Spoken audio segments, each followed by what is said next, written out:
ہے وہ کوئی 6 مہینے کا جو ہے وہ گیپ ہے، اور یہاں پر ہمیں ان دو، بلکہ یوں کہہ لیں کہ چیپٹر کا آغاز جو ہے وہ اس ٹائم لائن کو جو ہے وہ پیش کرتا ہے۔ اس کے بعد یہ بڑا اہم ہے کہ ہم گلیل اور یہودیہ کے بارے میں جانیں کہ یہ کیا مقامات ہیں اور ان کی سگنیفیکنس کیا ہیں، تاکہ ہم یہ انڈرسٹینڈ کر سکیں کہ وہ قتل کا جو معاملہ ہے اس کے پیچھے وجہ کیا ہے کہ وہ وہاں نہیں مار سک رہے اور اس کو وہ وہاں جانا نہیں چاہ رہا یہودیہ میں۔ ہم بات کرتے ہیں یہودیہ۔ یہودیہ کا مطلب ہے کہ یہودیوں کی جگہ، اور یہودیہ جو ہے یہ بابل کی اسیری کے بعد جو یہودا کے لوگ تھے، یہ یہودیہ اصل میں اس لیے ہے کیونکہ جو یہودا کے لوگ ہیں یہ وہ ایسا قبیلہ تھا، بابل کی اسیری کے بعد جب یہ نکلے ہیں تو ان کی سیٹلمنٹ جو ہے وہ یہاں پر ہوئی ہے، اور جہاں پر ان کی میجر آپ کہہ لیں کہ جہاں پر یہ لوگ زیادہ موجود ہیں اسے یہودیہ کا جو ہے وہ علاقہ کہتے ہیں۔ اینشنٹ اسرائیل میں جو قدیمی اسرائیل ہے اس کے بیسک جو ہیں وہ 3 حصے بنتے ہیں۔ نارتھ سائڈ پہ اگر ہم بات کریں جو شمال کی جانب ہے وہ ہے گلیل کا علاقہ، جو سینٹرل پارٹ ہے جو درمیان میں ہے اسے ہم کہیں گے سامریہ کا علاقہ، جو ان دونوں کو جدا کرتا ہے، اور جو یہودیہ ہے یہ جنوب کی طرف ہے۔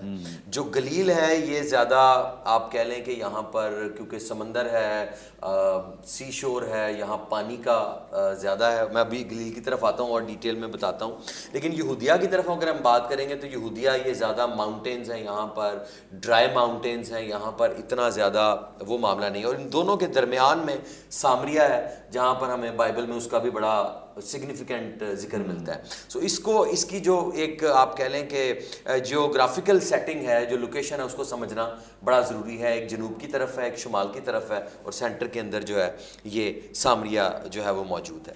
انڈر دا رومن امپائر، جو رومی سلطنت ہے، ان کے آپ کہہ لیں کہ جب وہ حکومت کر رہے تھے تو اس کے انڈر جو ہے یہ یہودیہ جو ہے یہ سیریا کا جو ہے وہ پروونس ہے، اس کا صوبہ ہے، اور خداوند یسوع مسیح جب ان کی پیدائش ہوئی تو آپ کو یہ ہمیں بائبل کے اندر لوکا کی انجیل میں بڑا کلیئرلی ملتا ہے کہ تب جو ہے وہ ہیرودیس وہاں پر جو ہے وہ حاکم تھا، اور فردر یہ رومنز کے پاس جو ہے وہ یہ علاقہ جو ہے وہ چلا جاتا ہے۔ سو ہمارے لیے اس بات کو سمجھنا بے حد ضروری ہے کہ یہودیہ وہ جگہ ہے جہاں پر یہودیوں کی زیادہ تعداد موجود ہے، اور یہ وہ ہیں جو اسیری میں سے نکل کر آئے ہیں، سیٹلمنٹ ہوئی ہے، اور بڑا ڈینس ایریا ہے، اور یہیں پر ہی زیادہ آپ کو جو یہودیوں کی اپنی سیٹلمنٹس ہیں جن میں فقیہ ہیں، فریسی ہیں، جن کے سارے سیکٹس جو ہیں وہ بڑی گہری تعداد کے اندر موجود ہیں۔ اب آ جاتے ہیں تھوڑی دیر کے لیے ہم گلیل کی طرف۔ گلیل جو ہے یہ بڑی اہم جگہ ہے، اور میں یہ کہوں گا خداوند یسوع مسیح کا زیادہ وقت اس ایریا میں گزرا، اور گلیل کے بیسیکلی جو گلیل نارتھ سائڈ پر ہے اس کے 2 پارٹس ہیں، ایک ہم کہیں گے اپر گلیل اور ایک لوور گلیل، جسے آپ کہہ لیں کہ بالائی گلیل، اور ایک ہے زیریں گلیل۔ خداوند یسوع مسیح کا جو زیادہ وقت ہے وہ جو زیریں گلیل ہے، لوور پارٹ ہے اس کا، اس پر جو ہے وہ وہاں پر وقت زیادہ گزرا ہے، اور اس کی بابت خداوند کے کلام میں بھی لکھا ہوا ہے، کیونکہ یہاں پر زیادہ جو پاپولیشن تھی، زیادہ لوگ تھے، یہ یہودی نہیں تھے، یہ وہ سیٹلمنٹ تھیں جو لوگ باہر سے آ کر یہاں پر انہوں نے بسیرا کیا تھا۔ بالخصوص رومن امپائر کے اندر یہ بات تھی کہ جو ان کے جرنیل یا جو لوگ ریٹائرڈ ہو جاتے تھے، یہ ان کو گھر جو وہاں پر جھیل ہے اس کے کنارے بنا کر، سی شور پر گھر بنا کر دیتے تھے، یہ وہاں رہتے تھے، اور یہاں پر بزنس زیادہ تھا، یہاں پانی کی وجہ سے ایگریکلچر زیادہ تھا، یہاں پر کام زیادہ تھے، اور یہ لوگ ان کی سیٹلمنٹ زیادہ یہاں پر تھی۔ اس لیے یسایہ نبی کے صحیفے میں بھی اس بات کا ذکر ہے کہ اس کو، جس کا ذکر جو ہے وہ گاسپلز کے اندر بھی آیا ہے کہ یہ غیر قوموں کی گلیل جس کو کہا گیا ہے۔ سو یہ غیر قوموں کی گلیل وہ ایریا ہے، وہ جگہ ہے جہاں پر جینٹائلز کا بسیرا تھا، یہاں یہودی کم تھے، اور خداوند یسوع مسیح کا زیادہ وقت انہی ایریاز میں گزرا ہے اپنی خدمت کے وقت میں، جب وہ جو ہے وہ خدمت کر رہے تھے۔ سو گلیل کی بڑی اہمیت ہے کیونکہ وہاں پر جب خداوند یسوع مسیح کا وقت گزرا ہے تو obvious ہے کہ انہوں نے وہاں پر کلام کی شیئرنگ بھی کی ہے، بہت سے شاگرد بھی وہاں پر ملے ہیں، اور گلیل کی اور بڑی زبردست اہمیت ہے کہ وہ وہاں پر گلیل کی جھیل بھی موجود ہے، اور یہ میں سمجھتا ہوں کہ وہاں پر جو فریش واٹر کا جو ذخیرہ ہے، یہ ایک بڑا زبردست ذخیرہ وہاں پر موجود تھا، اور اس کی وجہ سے یہاں کا بزنس اکنامکلی بھی اگر ہم یہودیہ اور گلیل کا موازنہ کریں تو گلیل جو ہے اکنامکلی وہ بیٹر جو ہے وہ جگہ تھی، کیونکہ وہاں پر بزنس اور یہ چیزیں موجود ہیں. اور خداوند یسوع مسیح نے بالخصوص یہاں پر بہت سارے معجزات دکھائے ہیں، جن میں ان کا پہلا جو معجزہ ہے کانا گلیل کا جو واقعہ ہے وہ بھی وہیں پر جو ہے وہ ہوا ہے. اب میں یہاں پر ایک بات کرنا چاہتا ہوں کہ خداوند یسوع مسیح کا وقت یہاں زیادہ گزرا ہے، لیکن جو یہودی ہیں، جو یہودیہ کی اگر ہم بات کریں تو وہ اسی پلاننگ میں ہے اور اسی دل کی خواہش میں ہے کہ وہ کسی طریقے سے اس کو ختم کر سکیں، اس کی اسیسینیشن وہ پلان کرتے ہیں، اس کے موت کے منصوبے بناتے ہیں، لیکن وہ اسے مار نہیں سکتے. اصل میں بات یہ ہے کہ چاہے وہ گلیل میں ہو چاہے وہ یہودیہ میں ہو، الٹیمیٹلی جو اس وقت میں خداوند یسوع مسیح کے وقت میں جو حکومت ہے یہ رومیوں کی حکومت ہے، اور ان کے گورنرز جو ہیں وہ موجود ہوتے تھے. اگر یہودیوں نے کوئی ایگزیکیوشن کرنی بھی ہے، کسی کو مارنا بھی ہے، تو انہوں نے ان سے اجازت لینا لازم ہے. جب انہوں نے خداوند یسوع مسیح کو صلیب بھی دی ہے تو وہ بھی انہوں نے انڈر دا گورنمنٹ جو رومن لا ہے اس کے مطابق اس کو جو ہے وہ ایگزیکیوٹ کیا ہے. تو خداوند یسوع مسیح جو ہیں وہ اس وقت گلیل میں ہیں، کیونکہ وہ وقت، جیسے میں نے کہا نا، اس میں ٹائم لائن کو بھی انڈرسٹینڈ کرنا بڑا امپورٹنٹ ہے کہ ابھی ان کا وقت نہیں تھا اور وہ یہ چاہتے بھی نہیں تھے کہ وہ اپنے وقت سے پہلے اس جگہ پر ہوں. اور میں یہاں پر ایک بات ضرور کہنا چاہوں گا تمام زندگیوں کو کہ یہ دو باتیں آپ کی لائف کے لیے بڑی امپورٹنٹ ہے، کہ یہاں سے ہم نے یہ بات بھی سیکھنی ہے کہ یہ بات جو یہودیہ یا گلیل کی ہو رہی ہے، خداوند یسوع مسیح وہاں جا نہیں رہے ہیں، ہمیں اس سے کیا سیکھ ملتی ہے. یہ بات بڑی اہم ہے کہ ہم نے اس بات کو انڈرسٹینڈ کرنا ہے کہ آپ نے خدا کے ٹائم لائن کو فالو کرنا ہے، خدا کے ہاتھ کے نیچے رہنا ہے، خدا کی مرضی کو فالو کرنا ہے. آپ نے اپنی مرضی، بعض اوقات ہم اپنی زندگی میں فیصلے کرتے ہیں کہ میرے لیے کہاں پر کس وقت جانا زیادہ اہم ہے. ہم اپنی اکنامک کنڈیشنز کو دیکھ کر، حالات کو دیکھ کر ہم کہتے ہیں کہ مجھے یہ جگہ چھوڑ دینی.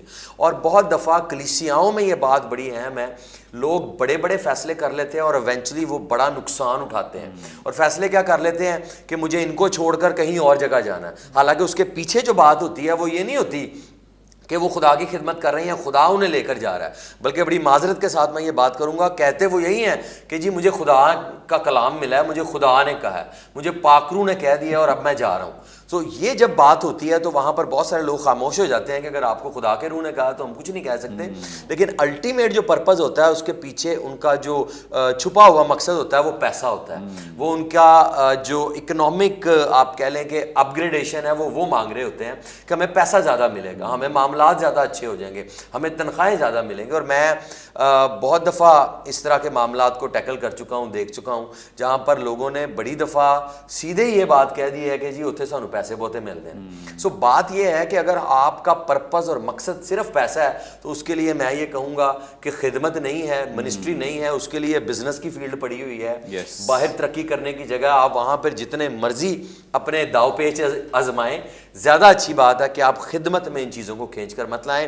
لائف میں یہ بات یاد رکھیں کہ آپ کو کس وقت کہاں ہونا ہے اور کس جگہ پہ ہونا ہے، ویری ویری امپورٹنٹ، تاکہ آپ اپنی اس برکت کی جگہ سے جہاں خدا نے آپ کو رکھا ہے، جو بلیسنگ خدا نے آپ کو دی ہے، وہاں سے نکلے نا. اسی لیے وہ وہاں سے گیا نہیں ہے، حالانکہ وہ اگر چلے بھی جاتے ہیں، کچھ اپنا ڈیسیجن کرتے بھی ہیں، لیکن وہ ہمیشہ خدا یسوع مسیح نے ایک بات کہی ہے کہ میں باپ کی مرضی کو پورا کرنے آیا ہوں.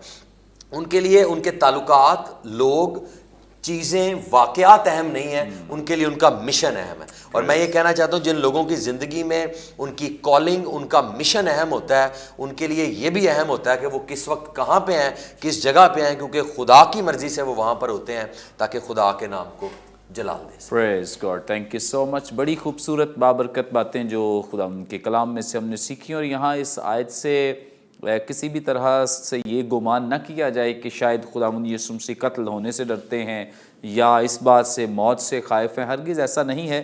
جیسے عمران صاحب ذکر کر رہے ہیں کہ یہاں پہ جو ٹائم فریم ہے وہ بڑا امپورٹنٹ ہے، اس کو جاننا، سمجھنا، سیکھنا کہ ابھی اس کا وقت نہیں آیا. آپ خداوند یسوع مسیح کے جب سے خداوند یسوع مسیح خدمت میں آئے ہیں تو ان الفاظ کو آپ بغور اس کا جائزہ لے سکتے ہیں کہ جب کسی جگہ پہ وقت نہیں ہے تو وہ صاف کہہ دیتے کہ ابھی میرا وقت نہیں آیا، ابھی اس چیز کا وقت نہیں ہے. تو یہاں بھی ایسا ہی، جب اس کا وقت آیا ہے تو اسے کوئی لے کے نہیں گیا، وہ خود یروشلم گیا ہے تاکہ وہ بلکہ اپنے شاگردوں کو اس سے پہلے 3 دفعہ بتا چکا ہے کہ ہمیں ابھی جانا ہے یروشلم جانا ہے، تاکہ ابن آدم کو وہاں قتل کیا جائے, ابن آدم وہاں پر صلیب دیا جائے, اور اس سے پتہ ہے, معلوم ہے. اور جس وقت یہ ٹائم پورا ہو گیا ہے, کیونکہ غلطیوں کے خط میں 4 باب کی 4 آیت میں لکھا ہے جب وقت پورا ہو گیا تو وہ زمین پر آیا ہے, وقت پورا ہو گیا صلیب پہ دیا گیا ہے, وقت پورا ہوا مردوں میں سے جی اٹھا, وقت پورا ہوا آسمان پہ چلا گیا, اور اسی طرح سے وقت پورا ہونے پر ایک دن وہ اپنی آمد ثانی یعنی دوسری جلالی آمد میں آئے گا تاکہ ایمانداروں کو ساتھ لے. سو کبھی بھی اس سے گمان نہیں لینا چاہیے کہ شاید وہ موت سے خائف ہیں. خائف نہیں ہیں, کیونکہ انہوں نے تو خود ڈیسائیڈ کر لیا ہے, اور ڈیسیژن ان کا بڑا کلیئر اور واضح, اور اپنے شاگردوں کو بھی بتا چکے ہیں کہ جب یہ وقت آئے گا تو وہ خود یروشلم جائیں گے, اور انہوں نے جا کر خود اس بات کو ایکسیپٹ کیا, قبول کیا. آگے بڑھیں گے اور شعیب صاحب سے جانیں گے. شعیب صاحب, آپ ہماری رہنمائی فرمائیں. خداوند یسوع مسیح بطور خود چونکہ یہودی ہیں, یہودیوں میں ہی خدمت کر رہے ہیں. شاگردوں کو بھی جب انہوں نے پہلی دفعہ بھیجا تو کہا کہ انہی میں خدمت کرو, یہودیوں میں, اور ہر ایک بات کا تعلق تو یہودیوں سے جڑتا ہے. یہودیوں کی بحالی, نجات, ریسٹوریشن کے لیے کام کر رہے ہیں. پھر کلام بیان کرتا ہے یہودی ہی انہیں قتل کرنا چاہتے ہیں, کیا وجہ ہے؟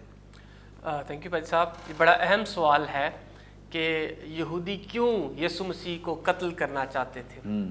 2 ریزنز ہمیں نظر آتے ہیں. کانٹیکسٹ اگر آپ یوحنا کی انجیل کو دیکھیں تو یہاں پر پہلا میں یہ نظر آتا ہے کہ یسوع مسیح ان کی جو تعلیمات تھی یا روایات تھیں جو انہوں نے خود سے بنائی ہوئی تھی, یا انٹرپریٹیشنز جو کہ وہ خود سے یہودی ربائز نے بنائی ہوئی تھی, ان کے وہ خلاف تعلیم دیتے تھے. فار ایگزامپل ہمیں ایک کانٹیکسٹ کے اندر نظر آتی ہے کہ یسوع مسیح نے ایک شخص کو وہاں پر سبت کے روز شفا دی. تو وہاں پر پہلا ریزن ہمیں یہ نظر آتا ہے کہ کیوں وہ یسوع مسیح کو مارنا چاہتے تھے, کیونکہ یسوع مسیح جو ان کی انٹرپریٹیشنز تھی یا ان کی جو تعلیمات تھیں, یعنی کہ جو تورا کی وہ غلط انٹرپریٹیشن کیا کرتے تھے, یسوع مسیح جب ان کی درستگی کرتے تھے یا ان کی خلاف بات کرتے تھے تو یہ چیز انہیں برداشت نہیں ہوتی تھی. اس لیے وہ یسوع مسیح کو مارنے کے لیے جو ہے اس کے در پہ تھے کہ کسی طرح یسوع مسیح کو جو ہے وہ ختم کر دیں, مار دیں. دوسرا ہمیں کانٹیکسچولی ہی یہ بات نظر آتی ہے یوحنا کی انجیل کے اندر کہ یسوع مسیح اپنے آپ کو جب باپ کو, خدا باپ کو پکارتے ہیں اور باپ کہہ کر پکارتے ہیں, یعنی کہ ان سمپل ویز ہم یہ بات کریں, یسوع مسیح جب اپنے آپ کو خدا ثابت کرتے ہیں یا خدا پیش کرتے ہیں تو وہ اس بات کے جو ہے وہ ان کے قریب یہ بلیسفمی تھی. اور اس لیے سنسار اسی کو کیا جاتا تھا جس کو جو کہ کسی بلیسفمی کی کیس میں وہاں پر آتا تھا. اور سنسار 2 جگہ پر یسوع مسیح کو انہوں نے یوحنا کی انجیل بیان کرتی ہے کرنے کی کوشش کی. پہلا 8ویں باب کے اندر اور پھر 12ویں باب کے اندر. 8ویں باب کے اندر یسوع مسیح کو ہمیں نظر آتا ہے کہ یسوع مسیح نے ان سے کہا کہ اس سے بیشتر کہ ابراہم تھا میں ہوں. اب اس جو آیت کا سٹرکچر ہے وہ قابل غور ہے. یسوع مسیح پہلے جو ہے وہ بات کر رہے ہیں ماضی کی, اس سے بیشتر کہ ابراہم تھا, پھر فوراً شفٹ ہو رہے ہیں پریزنٹ پر, میں ہوں. تو میں ہوں پر اگر ہم غور کریں تو مختلف آراء پیش کی جاتی ہیں. ہمیں ایکسیجیٹیکلی یہ چیز دیکھنی پڑتی ہے کہ یہاں پر پریڈیکیٹ ناؤن جو ہے وہ مسنگ ہے. وہ کیا ہوتا ہے؟ یہاں پر یسوع مسیح نے کہا آئی ایم. پریڈیکیٹ ناؤن ہوتا ہے I am the bread of life اور I am the way of heaven. یعنی کہ پریڈیکیٹ ناؤن نہیں ہے اس آیت کے اندر. گرامیٹیکلی اگر میں بات کروں, صرف یسوع مسیح نے کہا کہ آئی ایم, جو کہ اس بات کی انڈیکیشن ہے کہ یسوع مسیح کا یہ کہنا I am is indicating to the old testament I am, کہ میں کون ہوں. اولڈ ٹیسٹامنٹ میں جسے موسیٰ پر ظاہر ہوا کہ میں ہوں, وہی خدا جو اولڈ ٹیسٹامنٹ میں وہ کہہ رہا ہے کہ وہ ظاہر ہو رہا ہے وہ میں ہوں, آئی ایم. تو یسوع مسیح یہاں پر اپنی الوہیت کو, یہاں پر ہائی کرسٹولوجی ہمیں نظر آتے ہیں, ہائی کرسٹولوجی نظر آتی ہے. یسوع مسیح اپنی الوہیت کو کہ میں خدا ہوں یہاں پر بیان کر رہے ہیں. اور آئی ایم کے بارے میں اگر ہم ایمی کے صرف دیکھیں, ایگو ایمی ورڈ یوز ہوا ہے گریک میں. ایمی کا بھی ترجمہ آپ صرف آئی ایم کر سکتے ہیں, لیکن ساتھ ایگو کا آنا اس بات کی نشانی کہ ایمفیسس کیا جا رہا ہے کہ آئی am the only one, I am the only God in the whole universe. یسوع مسیح یہاں پر یہ بیان کر رہے ہیں. تو یہودیوں کو یہ پتہ تھا. میں آپ کو انٹرپٹ کر رہا ہوں. یہ جو ایگو ایمی ورڈز ہیں یہ تو عام طور پہ عام لوگ بھی استعمال کرتے ہیں, یونانی متن میں اور لوگوں کے لیے بھی استعمال ہوا ہے, تو اس سے پھر ہم کیا سمجھیں؟ جی کانٹیکسچولی ایک تو پریڈیکیٹ ناؤن جو ہے وہ یہاں پر نہیں ہے. اگر پریڈیکیٹ ناؤن اگر فار ایگزامپل یہودی کسی بات کے لیے کرتے ہیں میں ہوں, تو وہاں پر لازماً جو ہے وہ میں اور جگہوں پر جیسے یسوع مسیح نے بھی کہا 7 I Ams of Christ ہمیں نظر آتے ہیں، وہ سب کے سب پریڈیکیٹ ناؤن کے ساتھ ہیں. یہاں پر یسوع مسیح نے 2-3 حوالے ایسے ہمیں یوحنا کی انجیل کے اندر ملتے ہیں وداؤٹ پریڈیکیٹ ناؤن کیا، اور یہودیوں کا اس کو اسی ٹیکسٹ کے ناؤن سے آپ کی جو مراد ہے، مطلب اگر میں اپنے تعلق سے بات کر رہا ہوں بطور اسم، تو میں ساتھ یہ کہوں گا اپنی کوئی شخصیت، اپنی کوئی شناخت کراؤں گا، کوالٹی یا کوئی چیز بیان کرنے کے لیے آپ کریں گے. اور دوسری بات ہمیں ٹیکسٹ کے اندر سے نظر آتی ہے کہ جب یسوع مسیح نے کہا کہ میں ہوں تو فوراً انہوں نے سنسار کرنے کے لیے پتھر اٹھا لیے تھے، جو اس بات کی نشانی ہے کہ یسوع مسیح کا یہ کہنا میں ہوں وہ انڈیکیشن دے رہا تھا، ان کو پتہ چل گیا کہ یہ وہ والا میں ہوں کہہ رہا ہے، اسی لیے انہوں نے ان کا رسپانس یہ بتا رہا ہے کہ یسوع مسیح جب میں ہوں کہہ رہے ہیں تو یہ وہی میں ہوں کہہ رہے ہیں کہ میں خدا ہوں، یا میں اپنے آپ کو گاڈ پریزنٹ کریں، اسی لیے انہوں نے فوراً وہاں پر اس کو سنسار کرنے کے لیے پتھر اٹھا لیا. اور دوسرا ریفرنس ہمیں نظر آتا ہے، وہ ہمیں نظر آتا ہے 12ویں باب کے اندر، جہاں پر یسوع مسیح نے کہا 10ویں باب کے اندر، 10ویں باب کی 30ویں آیت کے اندر کہ میں اور باپ ایک ہیں. جب یسوع مسیح نے یہ کہا تو فوراً انہوں نے پھر پتھر اٹھائے اور یسوع مسیح کو سنسار کرنے کی کوشش کی. یسوع مسیح نے وہاں پر کہا کہ تم کیوں مجھے سنسار کرتے ہو، تم مجھے کیوں مارنا چاہتے ہو، اس لیے کہ میں نے اچھے کام تمہیں دکھائے. یسوع مسیح، انہوں نے یہودیوں کا فوراً رسپانس یہ تھا نہیں، بلکہ کیونکہ تو خدا کو جو ہے وہ تو اپنے آپ کو خدا ثابت کر رہا ہے، اپنے آپ کو خدا کے برابر کر رہا ہے. حالانکہ یسوع نے کہا تھا میں اور باپ ایک ہیں. اب ایک کے لیے یہاں پر جو لفظ ہے وہ نیوٹر استعمال ہوا ہے، مخنث لفظ استعمال ہوا ہے ہین، جس کا مطلب ہے یسوع مسیح کا کہنا کہ میں اور باپ ایک ہیں، اس بات کی نشاندہی ہے کہ میرے اور باپ کا جوہر ایک ہے، ہم ایسنس میں ایک ہیں، سبسٹینس میں ایک ہیں. جیسے آپ کہہ لیں کہ وی آر، مطلب بعض لوگ کہتے ہیں کہ یسوع مسیح یہ بیان کرتے کہ میرا اور باپ کا پرپز ایک ہے. نہیں، ہین لفظ جو ہے وہ نیوٹر مخنث لفظ ہے جو کہ جنس کی بات کر رہا ہے، جو کہ جوہر کی بات کر رہا ہے، ایسنس کی بات کر رہا ہے کہ میرے اور باپ کا جوہر ایک ہے، یعنی کہ میں خدا ہوں. اور یہودی چونکہ وہ اپنی لینگویج کو سمجھتے تھے، اسی لیے فوراً انہوں نے جب یسوع مسیح نے یہ کہا تو انہوں نے جو ہے وہ سنسار کرنے کے لیے پتھر اٹھا لیے. تو 2 ریزنز ہمیں نظر آتے ہیں. پہلا کہ ان کی انٹرپریٹیشن کی جب مخالفت یسوع مسیح کرتے تھے یا انہیں درستگی کرنا چاہتے تھے تو وہ ہائپر ہو جاتے تھے اور وہ اس بات سے وہ ناراض ہوتے تھے. اور دوسرا میں یہ نظر آتا ہے کہ جب یسوع مسیح اپنے آپ کو گاڈ پریزنٹ کر رہے ہیں تو وہاں پر بھی وہ جو ہے وہ ہمیں نظر آتا ہے کہ وہ اسے مارنے کے لیے، سنسار کرنے کے لیے کوشش کرتے تھے. ہم دیکھتے ہیں کہ ان دونوں پوائنٹس سے ہمیں سیکھنے کو جو بات ملتی ہے یا ہمارے لیے جو سبق کی بات ہے یا لیسن ہے وہ یہی ہے، ہمیں اپنی زندگیوں میں جاننا چاہیے کہ خدا کے کس طور سے کلام مقدس کی درست تشریح کی اہمیت دیتا ہے. اگر تشریح کلام مقدس کی غلط کی جاتی ہے تو خدا کس قدر اس بات سے جو ہے وہ رنجیدہ ہوتا ہے، چاہتا ہے کہ درست تشریح کی جائے. زبردست. دوسری بات جو ہمیں سیکھنے کو ملتی ہے وہ یہ ہے، ہمیں جاننا چاہیے کہ بہت سے لوگ آج بھی یسوع مسیح کو کوئی صرف سیکنڈ لیول گاڈ سمجھتا ہے، کوئی نبی کے طور سے سمجھتا ہے، کوئی صرف خداوند آقا کے معنوں میں سمجھتا ہے. یہاں پر واضح طور پر جیسے کہ یوحنا کی انجیل کا ایک تھیم جو ہے یا ایک بیسک آپ کہہ لیں ایمفیسس جو نظر آتا ہے وہ اس بات پر فوکس کرتا ہے، وہ تھیوس. واضح طور پر یسوع مسیح کو پہلی آیت سے ہی دیکھیں تو وہ خدا لکھ رہا ہے، وہ بتانا چاہتا ہے کہ یسوع مسیح خدا ہے. تو ہمیں یہ سیکھنا اور جاننا چاہیے کہ یسوع مسیح خدا ہے. ہمیں اس کی صرف اس لیے ورشپ نہیں کرنی کہ وہ ہمیں یہ بھی دے رہا ہے وہ بھی دے رہا ہے، یہ چیزیں بھی لینی ہے، بیکاز ہی از گاڈ. وہ ہماری زندگی کا مالک ہے، بنانے والا ہے اس دنیا کا، ہمارا نجات دہندہ ہے، اس لیے وہ پرستش کے لیے بھی وہ کوالیفائی کرتا اور ہمیں اس کی ورشپ کرنی ہے. آخری بات میں کروں گا، ہمیں نظر آتا ہے سامری عورت کا واقعہ نظر آتا ہے، تو وہاں پر سامری عورت نے یسوع مسیح کو 4 شناختیں دی ہیں. پہلے وہ یسوع مسیح اس پر ظاہر ہوتے ہیں تو وہ کہتی ہے تو مجھے یہودی، اس کی فزیکل اپیرنس دے کر کہتا ہے. تھوڑی بہت کلام ہوتا ہے، یسوع مسیح سے بات چیت ہوتی ہے، کلام ہوتا ہے، نیکسٹ اسٹیپ پہ آ جاتی ہے، وہ کہتی ہے خداوند کہہ دیتی ہے، مالک آقا.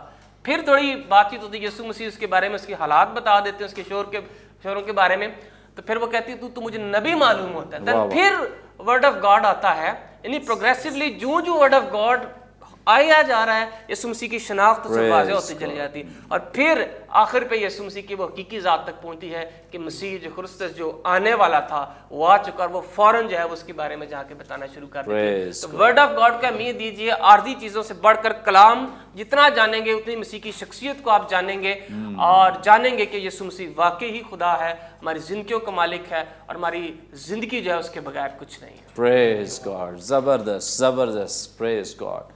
خدا ان کی تعریف ہو ان تمام کلمات کے لیے اور خدا ان کے زندگی بخش کلام کے لیے۔ یقیناً یہاں پر بیٹھے ہم برکت پا رہے ہیں، اور آپ سب جو دیکھ رہے ہیں آپ سب بھی بہت برکت پا رہے ہیں، بہت کچھ سیکھ رہے ہیں، کیونکہ بہت کچھ ہے سیکھنے کے لیے یہاں پر، اور خدا ان کی شکر گزاری کرتے ہیں جو خدا اپنے خدام کو اپنے کلام کی تفسیر و تشریح کے لیے استعمال کرتا ہے۔ یہودی اس لیے خدا یسوع مسیح کو قتل کرنا چاہتے ہیں، مارنا چاہتے ہیں، کیونکہ خدا یسوع مسیح ان کی تعلیمات کے تو خلاف نہیں ہے، ایکچولی تو جو غلط تعلیمات ہیں ان کے خلاف ہے، چونکہ انہوں نے خدا کے کلام کی بہت ساری ایسی تشریحات، بہت سارے ایسے خداوند کے کلام کے غلط مطلب نکال لیے تھے، سو اس لیے خداوند یسوع مسیح نے آ کر بہت جگہوں پہ ان کی تصحیح کی ہے اور اسے درست کرایا ہے کہ تم یہ غلط کرتے ہو، غلط اس کی تفسیر و تشریح کرتے ہو۔ اس کے علاوہ اس لیے وہ اسے قتل کرنا چاہتے ہیں کیونکہ خداوند یسوع مسیح نے کلیم کیا ہے، دعویٰ کیا ہے کہ وہ خدا ہے۔ آج بھی بہت سارے لوگ اس سچائی سے بہت ڈینائی کرتے ہیں، انہیں بہت پین ہوتی ہے جب کوئی یہ کہہ دے کہ یسوع مسیح خدا ہے، کیونکہ یہ سچائی صرف وہ ایکسیپٹ کر سکتے ہیں جو خداوند یسوع مسیح پر ایمان رکھتے ہیں، لیکن جو مخالف مسیح ہے وہ کبھی اس سچائی کو ایکسیپٹ نہیں کرے گا، وہ کبھی بھی خداوند یسوع مسیح کے خداوند ہونے کا اقرار نہیں کرے گا۔ تو جتنے اس کے مخالف ہیں وہ سمجھ جائیں کہ وہ ابلیس کے ہاتھوں میں ہیں، ان کے لیے ابھی بھی اپرچونٹی ہے، موقع ہے کہ وہ واپس آ جائیں، خداوند یسوع مسیح کو بطور آقا، بطور مالک، بطور خدا اسے قبول کریں تاکہ آپ کی جو نجات ہے وہ یقینی ہو سکے۔ ناظرین، ابھی اور بہت کچھ اس پیسج میں باقی ہے، لیکن یہاں پہ وقت ایک بریک کا، لیں گے ایک شارٹ بریک۔ ہمارے ساتھ رہیے، دیکھتے رہیے پروگرام کلام روشنی۔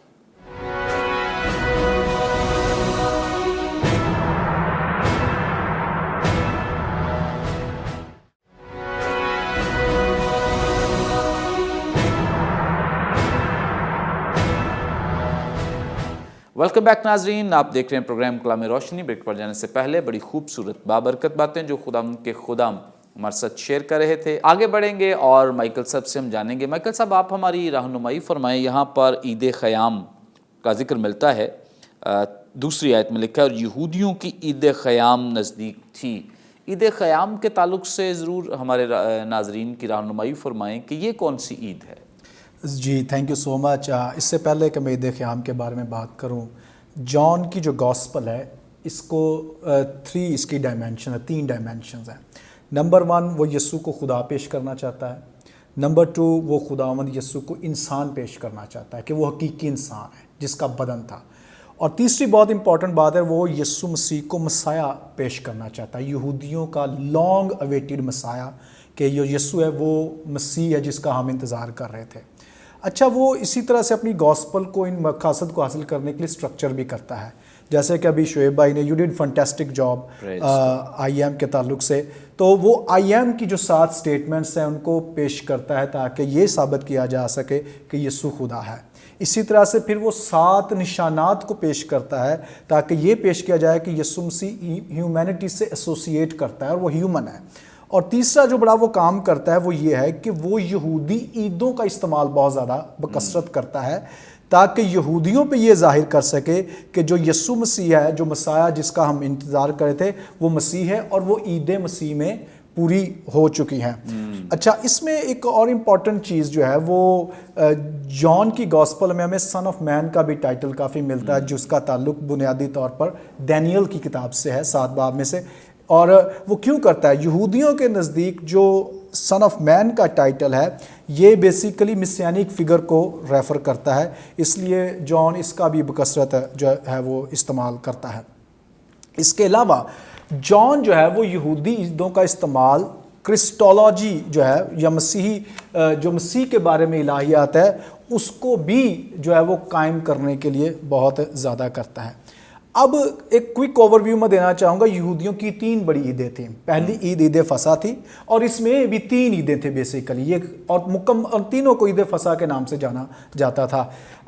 پھر دوسری بڑی عید عید پینتیکوست جس کو ہم کچھ دنوں میں منائیں گے بھی, ٹھیک ہے. اور تیسری بڑی عید ہے عید خیام. جو پینٹیکوسٹ ہے یہ جو پاس اوور ہے یا عید فصح ہے یہ مسیح کی کروسیفکشن کو اور اس کے جی اٹھنے کو پیش کرتی ہے. جو عید پینتیکوسٹ ہے یہ روح القدس کا چرچ پہ جو نزول ہے اس کی طرف اشارہ ہے.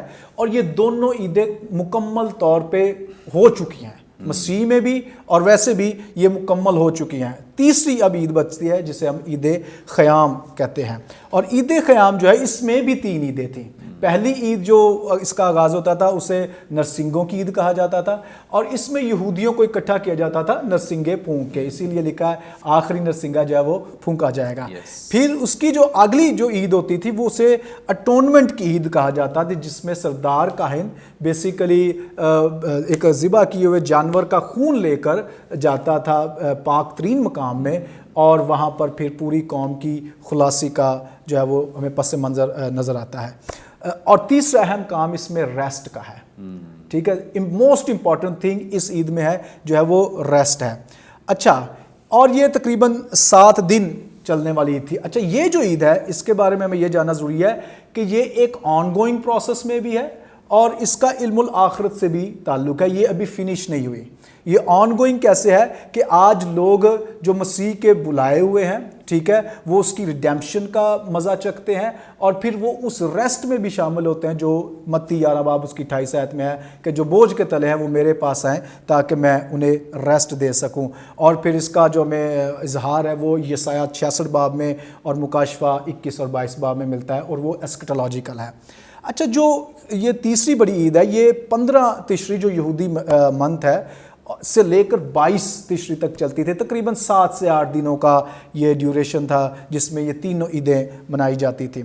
جو یہودی مورخ جوسیفس ہے, یوسیفس, اس کے مطابق یہ سب سے اہم عید ہے کیونکہ اس میں ریسٹ کا ایلیمنٹ شامل ہے کہ لوگ نہ صرف خدا کو سیلیبریٹ کرتے ہیں بلکہ وہ خدا کو ریسٹ کرنے کے وسیلہ سے سیلیبریٹ کرتے ہیں, جو کہ بڑا فینٹاسٹک ایلیمنٹ ہے. اب اس کا آغاز جو ہے ہمیں جو احبار کی کتاب ہے اس میں ملتا ہے. اوبویس اس کا ذکر خروج کی کتاب میں بھی ہے کہ خدا نے خصوصی طور پہ یہ یہودیوں کو حکم کیا تھا کہ تم نے ٹینٹ بنانے ہیں اور ان میں رہنا ہے, ٹھیک ہے, اپنے گھروں سے نکلنا ہے, ٹینٹ بنانے ہیں. اس لیے خیام ہے, لفظ خیمہ کا جو ہے وہ یہ جمع ہے خیام. تو یہ ٹینٹ بناتے تھے اور ان میں رہتے تھے. جو ٹینٹ ہے یہ پہلے نمبر پہ تو ہماری عارضی زندگی کی نشاندہی ہے کہ we are just a traveller through this earth, کہ ہماری جو زندگی یہ عارضی ہے, ایک دن اس نے ختم ہو جانا ہے. اور ٹینٹ لگائے جانے کا مقصد بھی یہ ہوتا تھا کہ ٹینٹ لگے گا گر جائے گا.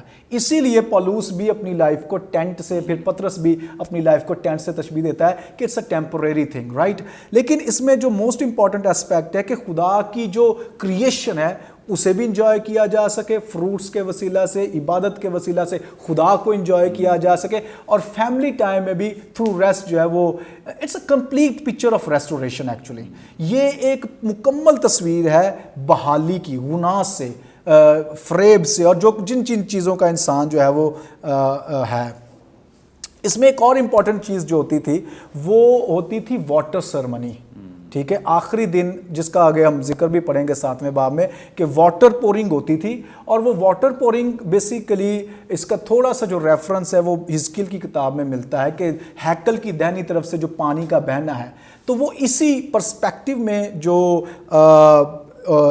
کاہن ہوتا تھا وہ پانی انڈیلتا تھا جو ہیکل کی دہنی طرف سے سیڑھیوں سے ہوتا ہوا جو وہ بہتا تھا. یہ اس بات کا اظہار تھا کہ وہ ٹائم آنے والا ہے جب کرائسٹ آئے گا, اور کرائسٹ جو ہے وہ روح القدس کی لبریشن کو لے کر آئے گا. وہ واٹر بیسیکلی روح القدس کی نمائندگی ہے. اگر ہم حزقیل کے کانٹیکسٹ میں پڑھیں تو وہ واٹر کو روح القدس سے ہی تشبیہ دیتا ہے. اور یہودیوں کی بھی یہی انڈرسٹینڈنگ تھی کہ یہ جو واٹر کی سرمنی کی جا رہی ہے, ایون جان کی گاسپل بھی آگے پھر اس کا جو ہے وہ تذکرہ کرتی ہے کہ وہ جو واٹر لبریشن ہے وہ ایک تو روح القدس کی بہاؤ کا اظہار ہے, دوسرے نمبر پر یہ یسایہ سے بھی کنیکٹ ہوتا ہے حوالہ کہ جہاں پہ لکھا ہے کہ صحرا میں ندیاں جاری کروں گا.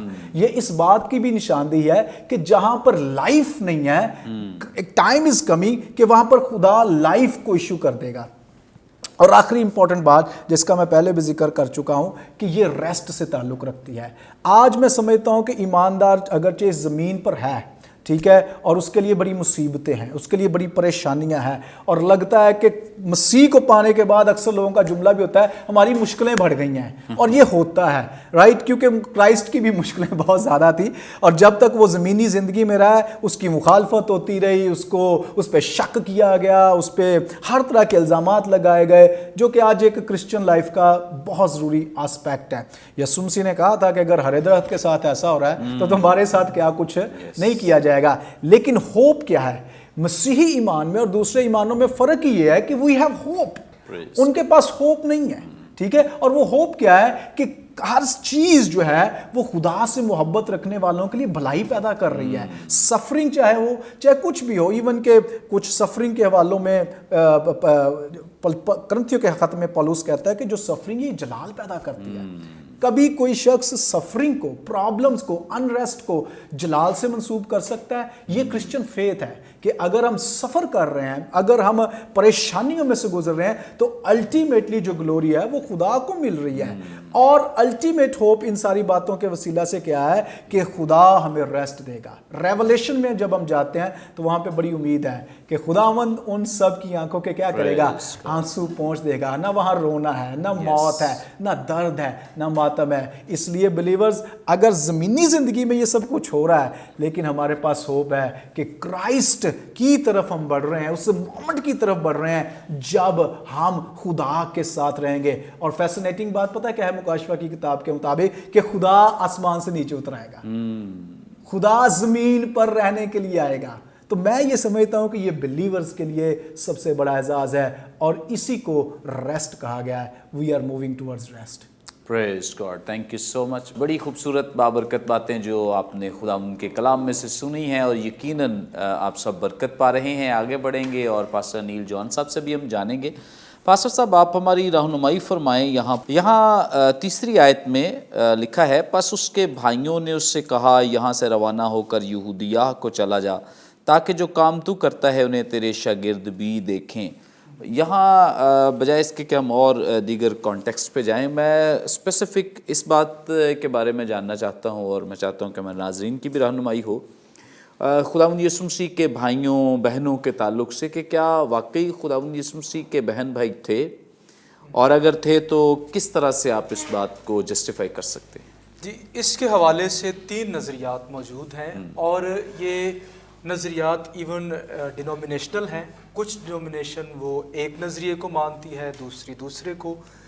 فار ایگزامپل، ایک نظریہ یہ ہے کہ مقدسہ مریم وہ اپنی آخری عمر تک کنواری رہی، اور وہ یہ نہیں مانتے کہ خداوند یسوع مسیح کے بہن بھائی جن کا ذکر کیا گیا ہے وہ مریم کے بطن سے پیدا ہوئے. ان کا یہ کہنا ہے کہ جو یہ باقی بہن بھائی ہیں، یہ جو یوسف کی پہلی ایک بیوی تھی مریم سے پہلے، اس سے یہ ہوئے، اور اس لیے ان کو بھی خداوند یسوع مسیح کے بہن بھائی قرار دیا گیا. لیکن مقدسہ مریم وہ آخری عمر تک کنواری رہی.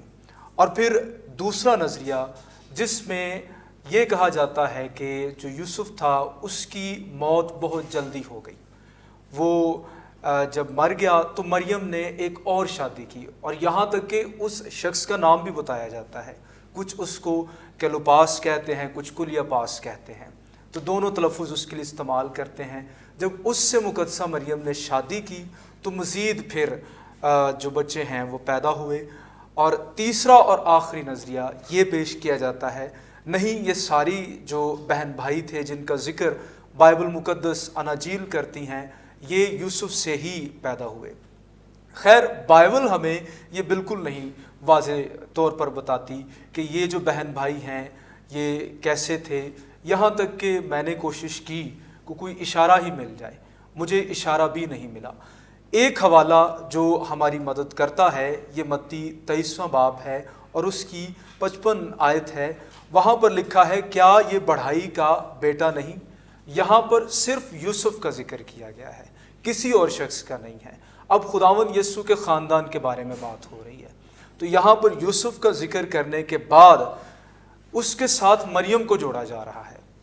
اس کی ماں کا نام مریم، یہ اب ماں اور باپ کا ذکر آ گیا ہے، اور اب آگے وہ کیا کہہ رہے ہیں، اس کے بھائی یعقوب اور یوسف اور شمون اور یہودا نہیں؟ اور پھر 56 آیت میں لکھا ہے کیا اس کی بہنیں ہمارے ہاں نہیں؟ اس آیت کے سٹرکچر سے میں یہ کہہ سکتا ہوں کہ جو خداوند یسوع مسیح کا خاندان ہے، اس کے بہن بھائی ہیں، ان کو یوسف اور مریم کے ساتھ ہی منسوب کیا جا رہا ہے۔ اگر یہاں پر کوئی اور شخص ہوتا تو پہلے بڑھائی، یعنی جو کہ یوسف ہے، ہم یہ سب جانتے ہیں، اس میں کوئی دو رائے نہیں ہے، اس کا ذکر نہ ہوتا، اور اگر یہاں پر کوئی اور خاتون ہوتی تو پھر اس کا ذکر کیا جاتا، لیکن ایسا کوئی اشارہ موجود نہیں ہے، تو ہم کیوں انکار کریں اس بات سے؟ مقدسہ مریم، ان کا کمارہ ہونا، یہ جو زور دیا جاتا ہے، اس کا تعلق ان کی پاکیزہ لائف کے ساتھ کیا ہے؟ وہ اگر خداوند یسوع مسیح کے بارے میں بات کی جائے، یہ بات مصدقہ ہے کہ وہ پہلوٹا تھا، وہ بڑا تھا، لیکن اس کے بعد بھی بہن بھائی ہو سکتے ہیں۔ اس مریم کا جو سٹیٹس ہے، جو مبارک حالی ہے، اس کا مقدس ہونا ہے، اس میں کوئی فرق نہیں پڑتا، وہ ویسے کا ویسا ہی برقرار رہتا ہے۔ لیکن جب ہم کسی شخص کو بائبل سے بڑھ کر اوپر لے جاتے ہیں، بیان کرتے ہیں کہ وہ مکمل طور پر کماری اور ایسی باتیں، تو یہ ایگزیجریشن ہو جاتی ہے۔ اب میں تھوڑا سا، مجھے کانٹیکسٹ میں جانے کی اجازت دیں، اس میں یہ میں بتانا چاہوں گا کہ جو جان کی گاسپل ہے، اس کے بارے میں ایک بڑا اچھا رائٹر ہے ریسی اسٹیڈمین، پاسٹرل اپروچ کے ساتھ اس نے بہت ساری کومنٹریز اور ایک سروے بھی لکھا ہے جس کا نام ہے ایڈونچر تھرو دا بائبل۔ جب وہ جان کی گاسپل کا انٹروڈکشن کرواتا ہے تو وہ اس کو ٹائٹل دیتا ہے 4 dimensional revelation of Jesus Christ. اس میں وہ کہتا ہے کہ اس کو ابن خدا ہونے کے ساتھ ساتھ ابن آدم بھی پیش کرتا ہے۔ بہت سارے جیسس کے ایموشنز ہیں، جیسے لازر کی موت کے وقت یسوع مسیح کا رونا۔ تو جب یہاں پر بہن بھائیوں کا ذکر کر رہے ہیں خداوند یسوع مسیح کے بارے میں، خاص طور پر بھائیوں کے بارے میں، تو اس کو ایز اے مین بھی پیش کیا جا رہا ہے۔ وہ ایک فیملی کا پارٹ ہے، اس کی سٹرگلز ہیں جو فیملی میں چل رہی ہیں، کچھ اس کے بہن بھائی اس کو مانتے ہیں، ایمان رکھتے ہیں، کچھ شاید نہیں رکھتے، ایک یہ پروسپیکٹیو پیش کیا جا رہا ہے۔ تو یہاں پر جو صورتحال نظر آ رہی ہے۔ پھر دوسری بات، جو جان ہے وہ خداوند یسوع کی جو یہودیہ کی منسٹری ہے، زیادہ اس کا ذکر کرتا ہے۔ جب خداوند یسوع عیدوں میں گئے، پھر ان کا جو آخری سال ہے، اس لیے جو پس منظر ہے یہودیہ میں منسٹری کا، اس کا پیش کیا جا رہا ہے۔ اس کے بھائی کہہ رہے ہیں کہ اگر تو مشہور ہونا چاہتا ہے، تو اتنی دیر سے گلیل میں کام کر رہا ہے، اب تو یہودیہ میں جا، کیپٹل تو وہ ہے، مذہبی سارے لوگ وہاں پر جاتے ہیں، تو کیوں نہیں جا رہا؟ تو اس میں ہم یہ بھی نہیں کہہ سکتے کہ وہ بالکل ایمان نہیں رکھتے تھے۔ خاندان کا اکثر رویہ اس طرح کا ہوتا ہے جیسا خداوند یسوع مسیح کو فیس کرنا پڑ رہا ہے۔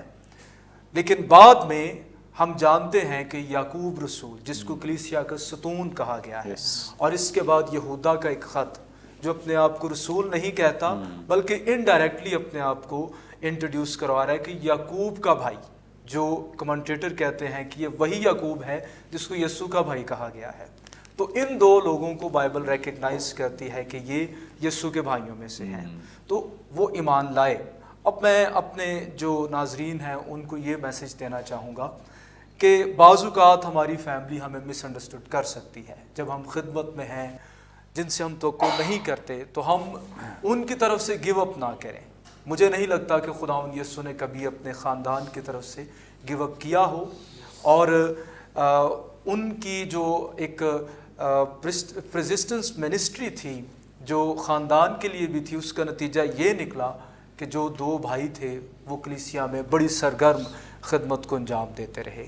Thank you, God bless you. Praise God, thank you so much. بڑی خوبصورت بابرکت باتیں، چونکہ بہت زیادہ اس پہ کانفلکٹس بھی موجود ہیں اس بات پر کہ خداوند یسوع مسیح کے بہن بھائی تھے یا نہیں تھے۔ تو کچھ لوگ اسٹرانگلی اس بات کو ڈینائی بھی کرتے ہیں کہ نہیں تھے اور ان کے کزنز تھے، اور کچھ چونکہ جو ہم تعلیم جس کو بیان کر رہے ہیں، ایمان رکھتے ہیں کہ جس طرح سے جس کانٹیکسٹ میں بات ابھی پاسٹر نیل صاحب بھی یہ بات بیان کر رہے ہیں کہ جب خاندانی تذکرہ ہوا ہے تو خداوند یسوع مسیح کے ساتھ ہی جو قانونی باپ ہے اور جسمانی جو ماں ہے اس کا بھی تذکرہ ہوا ہے، اور اس کے ساتھ ہی بہن بھائیوں کا بھی ذکر کیا گیا ہے۔ اگر اس کانٹیکسٹ میں نہ ان کا ذکر کیا جاتا تو پھر شک کی گنجائش تھی کہ شاید کچھ اور ہے، شاید کچھ اور ہے، لیکن چونکہ جب خاندان کا تذکرہ ہو رہا ہے تو ہم یہ سمجھتے ہیں کہ چونکہ ایک ہی خاندان کی بات ہو رہی ہے۔ اور پھر جب خداوند یسوع مسیح 12 سال کے تھے، اور اگر کوئی یہ کہے کہ مطلب تب بھی وہ کنواری تھی، تو ایک مرد کے ساتھ ایک کنواری عورت 12 سال تک رہ رہی ہے، تو اس میں کوئی مطلب سینس ڈیولپ نہیں ہوتی ہے جس طرح سے اس کو بیان کیا جاتا ہے۔ تو ہمیں بات تو وہ کرنی ہے جو ہماری سینس میں آئے یا سمجھ میں بھی آئے کہ واقعی یہ بات جو ہے وہ انڈرسٹینڈ کی جا سکے، سمجھی جا سکے۔ سو اس اعتبار سے، اور اس کے ساتھ میں ایک اور اپیل جو دینا چاہتا ہوں وہ یہ ہے کہ اس بات کا ہماری نجات کے ساتھ تعلق نہیں ہے۔ بہت سارے لوگ جو ہیں وہ ایسے ہی لڑتے جھگڑتے رہتے ہیں ان چیزوں پر بھی کہ نہیں ہے، وہ کہتا ہے نہیں ہے، تو مطلب میں سمجھتا ہوں کہ یہ وقت کا ضیاع ہے اگر ہم اس طرح کی باتوں پہ اپنا وقت ضائع کرتے رہیں۔